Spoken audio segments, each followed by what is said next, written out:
સતઘરામાં. આ સતઘરા એક વિશેષ પુષ્ટિ માર્ગનું સ્થાન છે. અડેલમાં શ્રી ગુસાઈજી બિરાજતા અને પછી દુર્ગાવતી ગઢાની રાણી દુર્ગાવતીને એમ થયું કે મારા ગુરુ માટે શ્રી ગુસાઈજી માટે મારે એક સુંદર ભવન બનાવવું છે, જેમાં સાતે લાલજી વહુજી બેટીજી સાથે અને પોતપોતાના સેવ્ય સ્વરૂપની સાથે ગુસાઈજીનો આખો પરિવાર ત્યાં નિવાસ કરે એવું મારે સતઘરા બનાવવું છે. અને આમ વિચાર કરી અને દુર્ગાવતી રાણીએ ગુસાઈજીને આ સતઘરા ભેટ આપી અને ગુસાઈજીએ અહીંયા આવીને મુકામ કરે. સાતે લાલજી બિરાજે છે. આપણે ત્યાં તો 8મા આખ્યાનમાં ગોપાલદાસજી આખું વર્ણન કર્યું છે કે કઈ રીતે ગુસાઈજીના ઘરની શોભા છે. લક્ષ્મી મન પામ્યા રળી, કે જ્યારે આ વૈભવ જોયો કે બધા જ લાલજી બધા જ વહુજી બેટીજી સાથે બિરાજી સેવા કરે.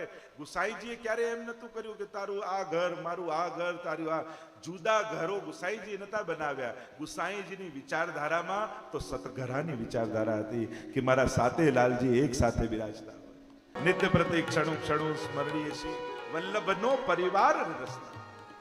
શ્રી ગુસાઈજીનો આ પરિવાર સ્વયં શ્રીનાથજી જેના માટે એમ કહેતા હોય, ભોગ શ્રૃંગાર યશોદા મૈયા શ્રી વિઠ્ઠલનાથ કે હાથ કો ભાવે, રહ્યો મોહે શ્રી વલ્લભ ગ્રહ ભાવે. કેટલા પદો સ્વયં પ્રભુએ આજ્ઞા કરી છે. તું ડરી માખન દૂધ છીપાવે. આ સતઘરામાં બિરાજે છે. એકવાર ગુસાઈજી પરદેશ કરવા પધાર્યા છે અને મહાવદ સાતમનો દિવસ આવે. શ્રી ગિરધરજી રોજ અહીંયા નવનીત લાલને લાલ લડાવી અને શ્રીનાથજીની સેવામાં પધારે. શ્રીનાથજીની સેવામાં પધારે. શ્રીનાથજી બાબાને આજે કોઈ વિચાર થયો ને કહ્યું, गिरधर मोकू काकाजी को घर देखवे आना. મને મેં સાંભળ્યું છે કે મથુરામાં દુર્ગાવતી રાણીએ તમારું બહુ સુંદર ઘર બનાવીને આપ્યું છે અને મારે તમારું ઘર જોવા આવવું છે. અરે બાબા, ઘરમાં તો કાંઈ તૈયારી નથી. અરે પોતાના ઘરે આવવામાં કોઈ તૈયારી થોડી કરાવવાની. ગુસાઈજીનું ઘર એ મારું જ ઘર છે, પણ કાકાજીને ખબર પડશે તો હમકુ ભર જેંગે, અમારા ઉપર ખીજાશે. અરે નાના, કાકાજી પધારશે ને એના પહેલા હું પાછો આવી જઈશ, પણ મારે તમારું ઘર જોવા આવું છે અને ખેલના દિવસો ચાલે છે તો તમારા પરિવાર સાથે મારે હોરી ખેલવા આવવું છે. શ્રીનાથજી બાબાએ આવી આજ્ઞા કરી એટલે ગિરધરજીનો તો આનંદ માતો નથી અને આ એવા હરખમાં આવી ગયા કે શ્રીનાથજી અમારા ઘરે પધારશે, અમારે ત્યાં હોરી ખેલશે. એવા ઉત્સાહ અને આનંદમાં આવી ગયા અને શ્રીનાથજી બાબાને પધરાવા કઈ રીતે? પ્રભુ કોઈ રથ આદિ તો છે નહીં. શ્રીનાથજીએ કહ્યું, ગિરધરજી તમારા ખભા ઉપર બેસીને હું તો આવીશ. એટલે ઇતિહાસ એમ કહે છે કે ગિરધરજીએ પોતાના કંધામાં, વિચાર કરો શ્રીનાથજી કેવું મોટું સ્વરૂપ અને કેવા સમર્થ અમારા ગિરધરજી, કે શ્રીનાથજી બાબાને પોતાના કંધામાં પધરાવી અને ગિરધરજી લઈને ચાલ્યા મથુરામાં. આ સતઘરામાં શ્રીનાથજી પધાર્યા છે. આ શ્રીનાથજીની બેઠક છે. ગુસાઈજીનો પરિવારનું ઘર તો છે અને અહીંયા જ્યારે પધારી રહ્યા હતા ને નિકટ ઘર આવ્યું, તુરંત કોઈ સેવકને દોડાવ્યા, અરે ઘરમાં જઈને સમાચાર તો આપો કે શ્રીનાથજી બાબા પધારી રહ્યા છે. અને દોડતા દોડતા જઈને કોઈ વૈષ્ણવ સમાચાર પરિવારમાં આપ્યા, અને સાંભળો શ્રીજી ઘરમાં નિવાસ કરવા પધારે છે, હોરી ખેલવા આવે છે.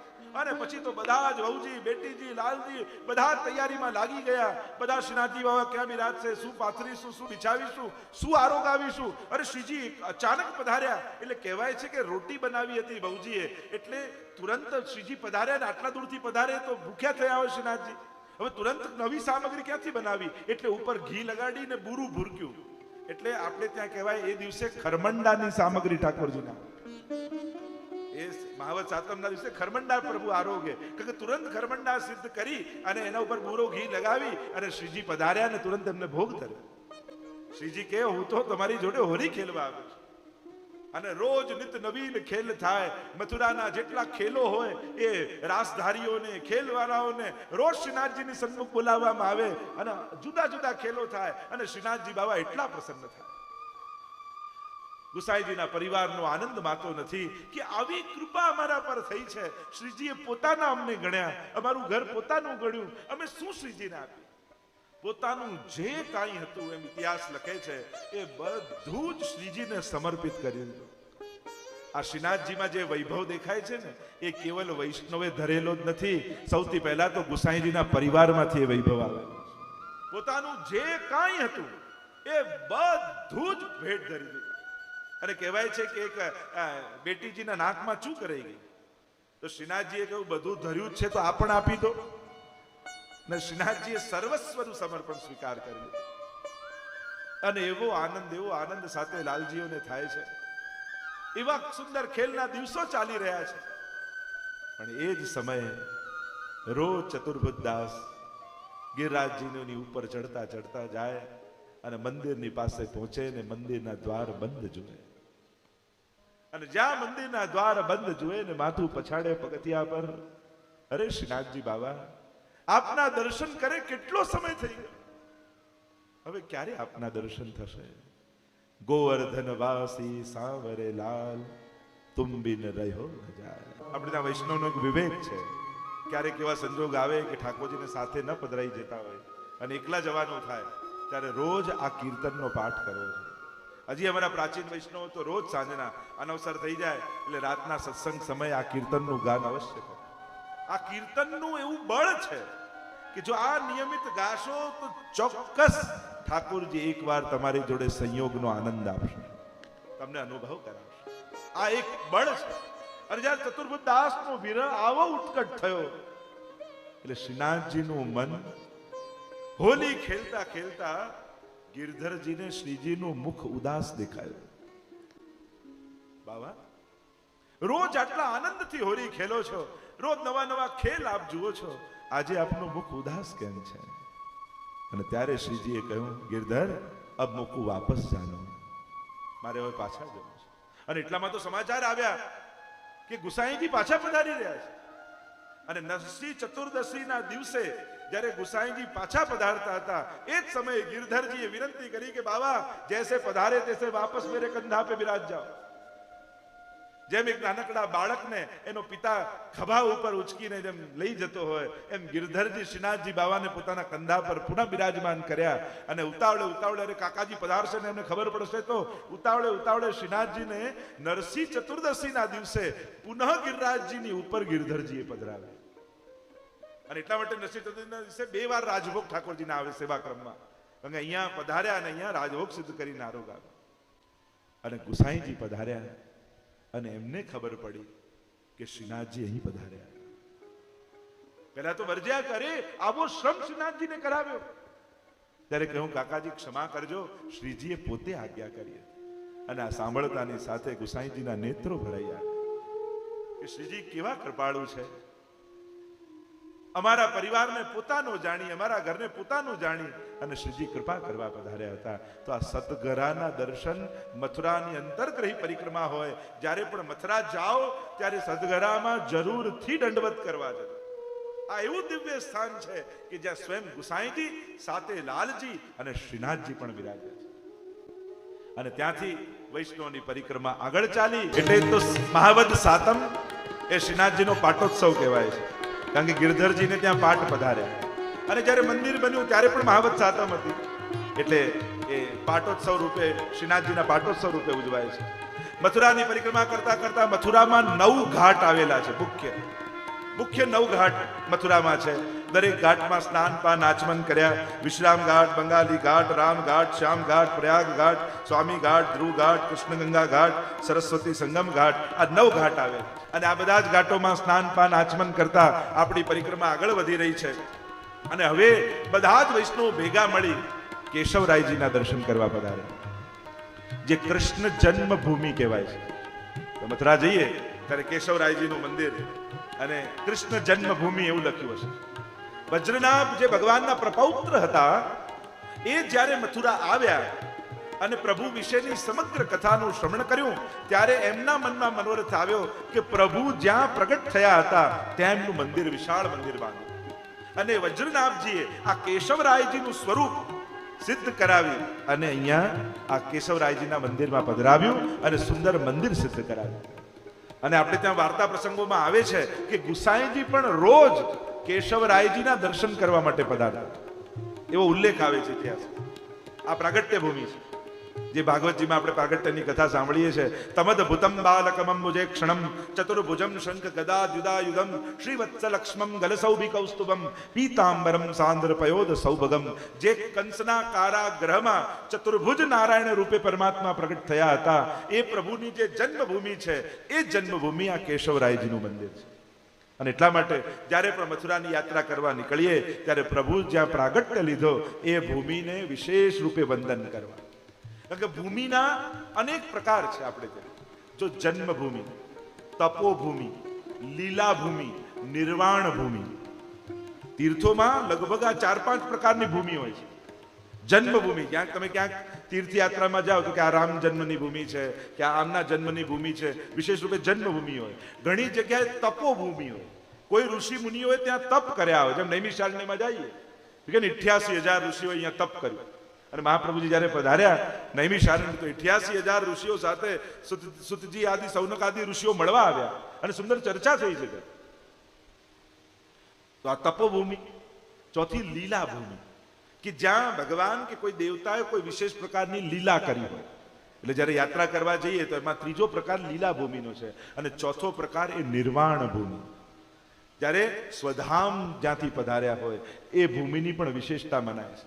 જેમ તમે આજે પણ દ્વારકા જાઓ ત્યારે ભાલકા તીર્થ જતા હો છો, કે જ્યાં પ્રભુ પોડ્યા હતા, બાણ વાગ્યું ને પ્રભુ બધા જ પરિકરને લઈને પાછા પોતાના નિજધામ પધાર્યા. એ ભાલકા તીર્થ, નિર્વાણ ભૂમિ જેને કહીએ. એવી જ રીતે કોઈ મહાત્મા, સંત, આચાર્ય, શ્રી મહાપ્રભુજી હનુમાન ઘાટ પર પધાર્યા. કાશીમાં આજે પણ બેઠકજી આદિ છે, આ ત્રિદંડી સંન્યાસ ગ્રહણ કર્યો છે. અને રથયાત્રાના દિવસે એક એક પગથિયું ઉતરતા ઉતરતા ગંગાજીમાં કટી સુધી ઉભા રહી અને શ્રી મહાપ્રભુજી આસુર વ્યામોહ લીલા ત્યાંથી કરી. એમ જ બીજે પણ મહાત્માઓ ને સંતો ને આચાર્યોની, કારણ કે જ્યારે જ્યારે યાત્રા કરવા જઈએ તો આટલી ભૂમિની વિશેષતા આપણે ત્યાં પ્રધાન રૂપે મનાતી હોય છે, એને વિશેષ રૂપે વંદનીય માનવામાં આવતું હોય છે. તો આ ઠાકોરજીની જન્મભૂમિ છે, કેશવરાયજીનું મંદિર છે. વાર્તા સાહિત્યમાં પણ અનેક પ્રસંગો કેશવરાયજી માટે, અને એનું ઐતિહાસિક આખું તમે જુઓ તો કેટલા લોકોએ એને તોડ્યું ને પાછું રાજાઓએ બનાવ્યું ને પાછું તૂટ્યું. ઘણાએ ચડાઈ કરી મથુરા ઉપર અને મંદિરોને તોડ્યા અને પુનઃનિર્માણ એના થયા છે. એવા આખું એક ઇતિહાસ આ કેશવરાયજીના મંદિરનો મળે છે, પ્રાચીન ઇતિહાસ. વૈષ્ણવો કેશવરાયજીના મંદિરમાં વંદન કર્યા અને આપણી અંતર્ગ્રહી પરિક્રમા આગળ વધી. આપણી પરિક્રમા આવી દુર્વાસા મુનિના આશ્રમમાં. દુર્વાસા મુનિનો આશ્રમ છે અહીંયા. એમ તો દુર્વાસા મુનિ એમના ક્રોધ માટે બહુ જાણીતા. ઘણા લોકો એવા હોય સમાજમાં, જો ઘણા દાન માટે પ્રસિદ્ધ હોય, ઘણા એમના પ્રસન્નતા માટે પ્રસિદ્ધ હોય, ઘણા એના હાસ્ય માટે પ્રસિદ્ધ હોય કે આના જેવું હશે કોઈ નહીં, આને હસી બહુ સરસ. એમ ઘણા એના ગુસ્સા માટે પણ પ્રખ્યાત હોય કે આને તો બોલાવાય જ નહીં. ના છૂટકે જ લોકો એની પાસે જાય. ઘણા હોય ને, આપણું જ ગ્રુપ હોય પણ કોઈનાથી બધે જ ચાન્સ કરી લે, ના થાય ને છેલ્લે એની પાસે જાય કે આને છંછેડાય નહીં. એમ દુર્વાસા મુનિ પ્રાય પુરાણોમાં એમના ક્રોધ માટે બહુ જાણીતા, પણ બહુ તપસ્વી ઋષિ છે, સાધારણ ઋષિ નથી. સ્વયં અનેક અમરીશ રાજાની કથામાં તમે જુઓ, અહમ ભક્ત પરાધીનો કૃત્યા છોડીને જ્યારે સુદર્શને પીછો કર્યો. ઘણા એવા પ્રસંગો, દુર્વાસા મુનિના ઘણા એવા શ્રાપ આપવાના પ્રસંગો આવે છે. તો દુર્વાસા મુનિનો આશ્રમ છે, ત્યાં પણ વંદન કરે, મોટા તપસ્વી છે. એવી કથા પણ આવે છે વ્રજલીલામાં કે પ્રભુએ એકવાર ગોપીઓને મળવા બોલાવ્યા. મળવા તો બોલાવ્યા પણ પ્રભુ જ બહુ મોડા આવ્યા. ગોપીઓ રાહ જોઈને થાકી ગઈ. ત્યારે ગોપીઓએ પૂછ્યું કે પ્રભુ આટલી વાર કેમ થઈ, આવું તો મોડું ક્યારે આપને નથી થતું. ત્યારે ઠાકોરજી કહેવા લાગ્યા, પ્રભુ કહેવા લાગ્યા કે મારા તો ગુરુ આવ્યા છે સામે પાર, અને એમને હું વંદન કરવા માટે ગયો એટલે મોડું થઈ ગયું. કે આપ તો પોતે જગત ગુરુ છો, કૃષ્ણમ વંદે જગત ગુરુ, ને આપના ગુરુ કોણ? કે દુર્વાસા મુનિ, બહુ મોટા તપસ્વી છે. અરે તમે પણ એમની સેવા કરો તો તમને પુણ્યની પ્રાપ્તિ થશે. તો કે કઈ સેવા કરીએ? તો કે સવારથી બિરાજ્યા છે, એમને ભોજન આદિ કરાવો. અને ગોપીઓને થયું કે ભગવાનના ગુરુ આવ્યા છે તો લાવ એમના માટે કંઈ ભોજન આદિ સિદ્ધ કરીએ. અને સુંદર વિવિધ પ્રકારના પકવાનો સિદ્ધ કર્યા. અને ગોપીઓ બધા પકવાનો લઈને જવા લાગ્યા. યમુનાજીના પાર દુર્વાસા મુનિ મુકામ કર્યો છે, પણ જોયું તો યમુનાજીમાં પૂર આવેલું છે. અને એટલા મોટા ઊંચાઈથી યમુનાજી વહી રહ્યા છે કે આમાં તો ડૂબી જવાય, આમાં ભોજન લઈને પાર કેમ જવું? પ્રભુ પાસે આવ્યા ગોપીઓને કહેવા લાગ્યા કે આપે કહ્યું સેવા કરો, પણ સેવા કરવી કઈ રીતે? ભોજન સિદ્ધ બધું જ કરી લીધું, પણ સામે પાર જવું કઈ રીતે? યમુનાજી ઉછાળા મારી રહ્યા છે અને ત્યારે કોઈ ઉપાય આપ બતાવો. ત્યારે ઠાકોરજીએ કહ્યું કે યમુનાજીના કાંઠે ઉભા રહો અને યમુનાજી આગળ એટલું બોલો કે જો કૃષ્ણ બાલ બ્રહ્મચારી હોય, નિષ્કામ હોય તો મને માર્ગ આપો.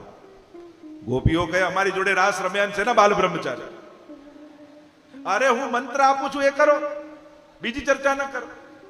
યમુનાજીના કાંઠે આવ્યા અને ગોપીઓ બોલ્યા લાવ પ્રભુએ કહ્યું તો ઉપાય તો કરી જોઈએ, અને કહ્યું જો કૃષ્ણ બાલ બ્રહ્મચારી હોય, નિષ્કામ હોય તો અમને માર્ગ આપો. અને જ્યાં આટલું બોલ્યા યમુનાજીએ માર્ગ આપી દીધો. અને યમુનાજીએ માર્ગ આપ્યો, ભોજનની સામગ્રી લઈ અને દુર્વાસા મુનિ પાસે પહોંચ્યા, વંદન કર્યા અને કહ્યું કે આપના માટે રંચક સામગ્રી સિદ્ધ કરી છે અને આ પ્રેમથી આરોગો. વિવિધ પ્રકારના પકવાનો સિદ્ધ કર્યા અને બધા જ પકવાનો પ્રેમથી દુર્વાસા મુનિ આરોગ્યા, બધું જ ભોજન આરોગી ગયા. અને હવે ગોપીઓ પાછા ઘરે જવા આવ્યા અને જુએ તો યમુનાજીમાં પૂર.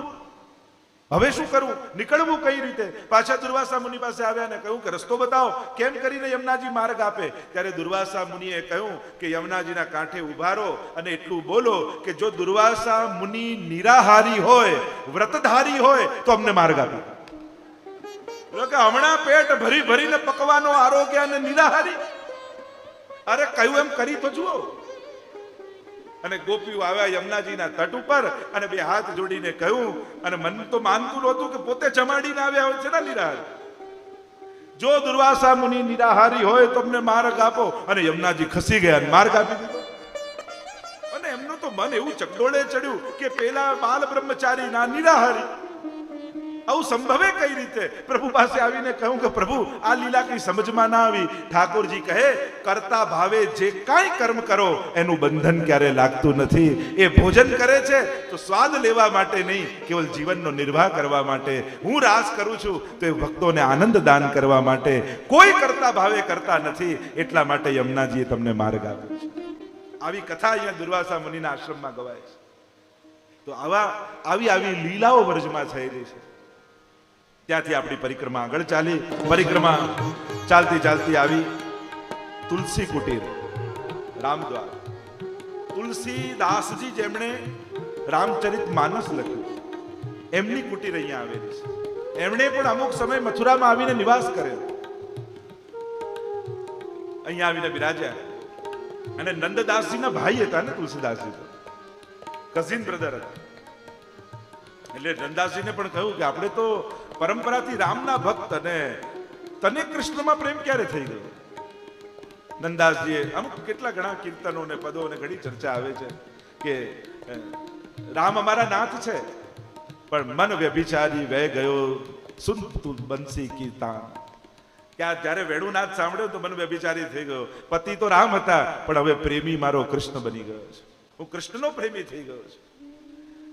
તુલસીદાસજી શ્રીજીના દર્શન કરવા માટે આવ્યા. અનન્ય ભક્ત ભગવાન રામના.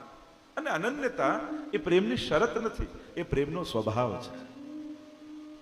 જો આના સિવાય કોઈને માનતા નહીં, આવી શરત ન હોય, પણ પ્રેમ થાય એનો સ્વભાવ જ હોય કે હવે આને સ્વીકાર કર્યો છે સ્વામી તરીકે, હવે મન બીજે ક્યાં જવાનું. આપણે એને શરત મૂકીએ છીએ. એ શરત રૂપે નહીં જોવું અનન્યતાને, એને સ્વભાવ રૂપે જોવું. પ્રેમનો નેચર છે અનન્યતા.